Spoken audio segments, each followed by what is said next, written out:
गहरे जंगल के किनारे एक छोटी सी झोपड़ी में एक गरीब परिवार रहता था।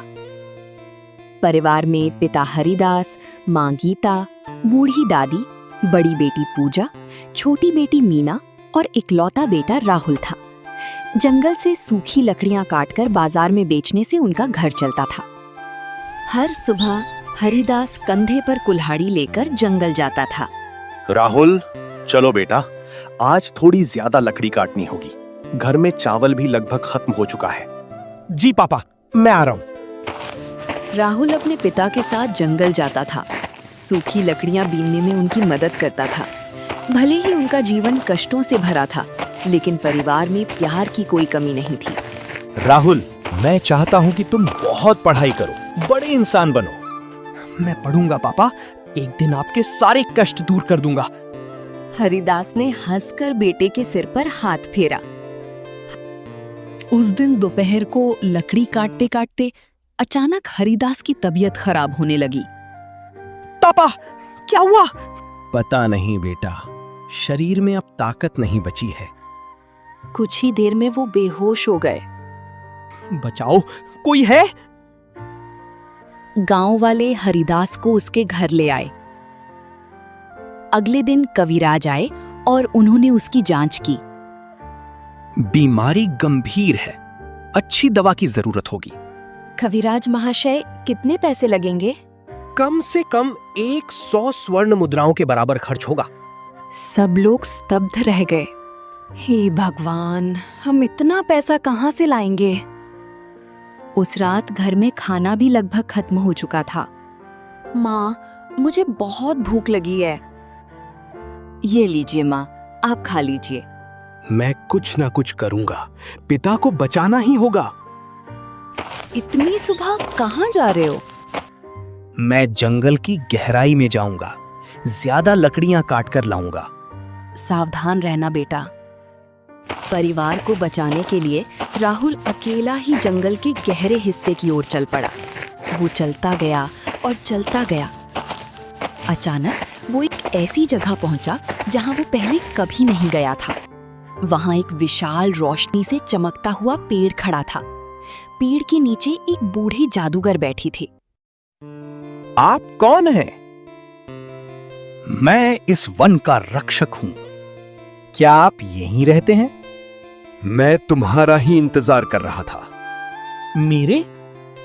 हाँ, तुम अपने लिए नहीं, अपने परिवार के लिए संघर्ष कर रहे हो। जादूगर ने एक सुनहरा बीज निकाला। ये बीज लो। ये क्या है? ये जादुई बीज है, लेकिन याद रखना, लालची लोगों के लिए ये काम नहीं करता है। राहुल घर लौटा और उसने सब कुछ बता दिया। शायद भगवान ने ही हमारी मदद के लिए इसे भेजा है। उस रात उन्होंने बीज को घर के सामने रोप दिया।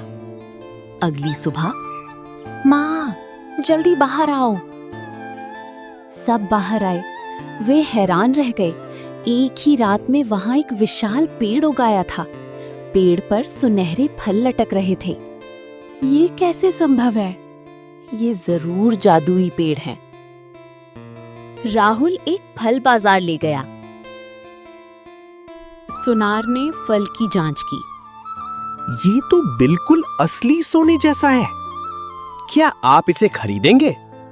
जरूर। सिर्फ एक फल बेचकर राहुल को इतने पैसे मिल गए कि उसके पिता का इलाज शुरू हो गया। कुछ हफ्तों बाद, मैं बहुत अच्छा महसूस कर रहा हूँ। भगवान की कृपा से तुम ठीक हो रहे हो। पापा, आप फिर से पहले जैसे हो जाएंगे। परंतु खुशी की खबर ज्यादा दिन छिपी नहीं रही। गांव के लालची जमींदार को सब पता चल गया। एक गरीब परिवार इतना अमीर कैसे हो गया? हुजूर, सुना है उनके घर में जादुई पेड़ है। आज रात ही वो पेड़ मेरा होगा। रात में जमींदार अपने साथ कुछ लोगों को लेकर आया। पेड़ काट डालो। लोग कुल्हाड़ी लेकर आए, लेकिन जैसे ही कुल्हाड़ी पेड़ पर लगी, चारों तरफ रोशनी फैल गई। अचानक वन रक्षक जादूगर प्रकट हो गए। रुको, मुझे ये पेड़ चाहिए। क्यों?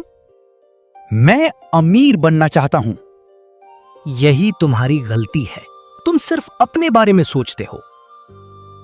जादूगर ने अपनी छड़ी हवा में उठाई। अचानक जमींदार के सामने एक आईना उभर आया। उसमें वो अपने लालची कारनामे देख सकता था। मैंने गलती की है। अभी भी समय है, बदल जाओ।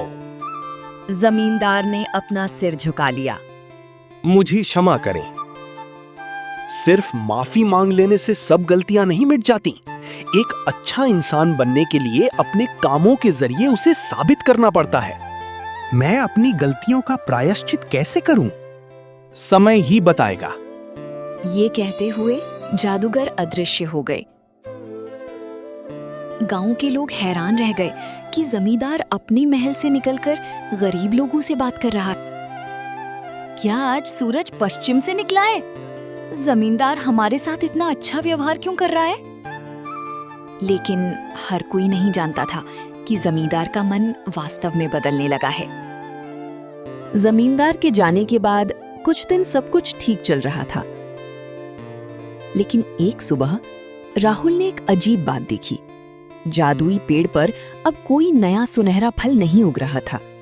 राहुल चिंतित हो गया। उस दिन शाम को वो पेड़ के नीचे बैठा था। अचानक वन रक्षक जादूगर वहां आ पहुंचे। जादूगर महाशय, पेड़ फल क्यों नहीं दे रहा है? क्योंकि ये पेड़ सिर्फ पैसे देने के लिए नहीं जन्मा है। तो फिर? ये पेड़ इंसानों के अच्छे कामों को देखकर शक्ति प्राप्त करता है। मैं क्या कर सकता हूं? अपने गांव के लोगों की मदद करो। अगले दिन से ही राहुल काम में जुट गया। उसने एक वृद्धा का टूटा हुआ घर मरम्मत करने में मदद की। एक गरीब परिवार को भोजन दिया। इस तरह कुछ दिन बीत गए। एक सुबह मीना दौड़ती हुई आई। दादा जल्दी बाहर आओ। सभी बाहर गए और देखा जादुई पेड़ पर पहले से कहीं अधिक सुनहरे फल लगे थे।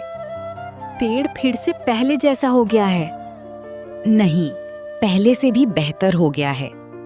अचानक जादूगर उपस्थित हो गए। देखा राहुल, असली जादू सोने के फलों में नहीं है, लोगों की मदद करने में ही असली जादू छिपा है। राहुल मुस्कुराया।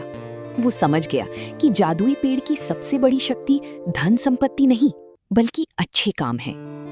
तो दोस्तों, इस कहानी से हमने सीखा कि प्यार, मेहनत और दूसरों की मदद करने की भावना हो तो जीवन की बड़ी बड़ी समस्याओं को भी जीता जा सकता है।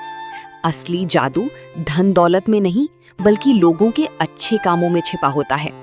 याद रखें, जो इंसान निस्वार्थ भाव से दूसरों की मदद करता है, असली जादू हमेशा उसी के साथ रहता है।